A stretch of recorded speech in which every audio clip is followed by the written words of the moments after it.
जय श्री कृष्णा।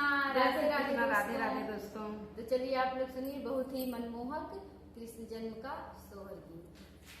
जरा सा अच्छा लगेगा भैया दीदी बहनी, तो जरूर आप लोग लाइक शेयर सब्सक्राइब जरूर करिएगा।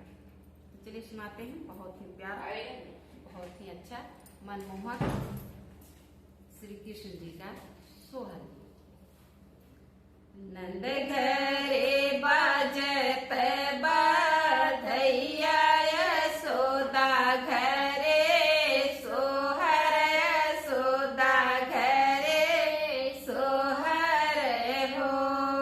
ललना जन्म में है कृष्ण कान्हैया, तीनाहु कुल तारन, तीनाहु कुल तारन हो। ललना जन्म में है कृष्ण कान्हैया, तीनाहु कुल तारन, तीनाहु कुल तारन हो। नंद घरे बाजत बाधैया, यशोदा घरे सोहर, यशोदा घरे सोहर हो। ललना जन्म में है कृष्ण कान्हैया, तीनाहु कुल तारन, कीनाहु कुल तारन हो। बोलावहु नार घगरी नारवा कटावहु, नारवा कटावहु। ललना लइयावा सोने के कठवत कान्हा ना है, वावा काया ना है वावाऊ। ललना लइयावा सोने के कठवता कन्हैया ना है, वावा कन्हैया ना है वावाऊ।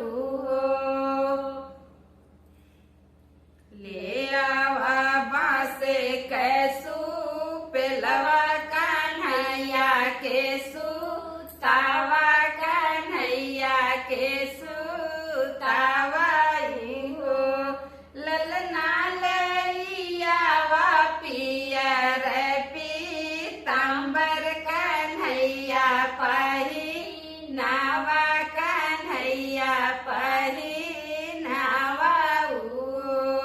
ललना लइयावा पियर पीतांबर, कन्हैया पहिनावा, कन्हैया पहिनावाऊ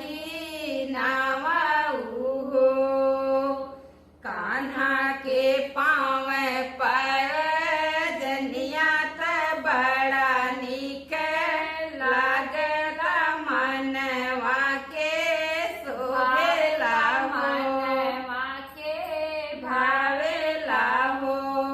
ललना झूमे झूमे बाजे पाय जनिया, जब मना भावया, जब मना मोहला हो। ललना झूमी झूमी बाजे पाय जनिया, जब मना मोहया, जब मना मोहला हो। ठुमकी ठुमकी कान्हा चलन, नंद राजा के अगना में, नंद राजा के अगना में हो। ललना भी हंसी मनवा मोहय, यशोदा रानी धन भैनी हो। ललना भी हंसी मनवा मोहय, यशोदा रानी धन भैनी हो। लैयावा सोने के सिंहासन तो